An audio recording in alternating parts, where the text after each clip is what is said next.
Matagumpay na naaresto ng pinagsanib na puwersa ng Albay Police Provincial Office at iba pang law enforcement units ang top 6 regional most wanted person na kinilala sa alias Narong sa isinagawang manhunt operation sa Ligao City, Albay. Pinangunahan ng Provincial Intelligence Unit ng Albay PPO ang operasyon, katuwang ang 505th Maneuver Company ng Regional Mobile Force Battalion 5 at ng Ligao City Police Station sa ilalim ng pangangasiwa ni Police Lieutenant Colonel Danny B. Baitek, Chief of Police. Naaresto ang akusado sa bisa na umiiral na warrant of arrest na inilabas ng korte kaugnay ng 2 bilang ng statutory rape na kapwa walang inirekomendang fiansa.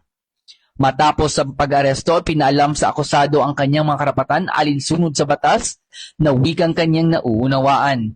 Isinilalim din siya sa medical examination bago dinila sa kustodiya ng Ligao CPS para sa kaukulang dokumentasyon at booking procedures. Batay rin sa verifikasyon sa e-warrant system, wala na siyang iba pang nakabinbing warrant of arrest.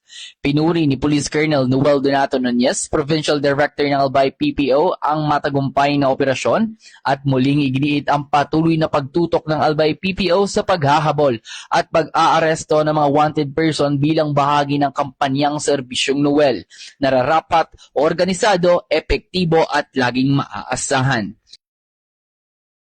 Mula dito sa Albay Police Provincial Office, ako si Patrolman Corby Flores, nag-uulat para sa Police News Network. Bagong PNP para sa bagong Pilipinas, serbisyong mabilis, tapat at nararamdaman.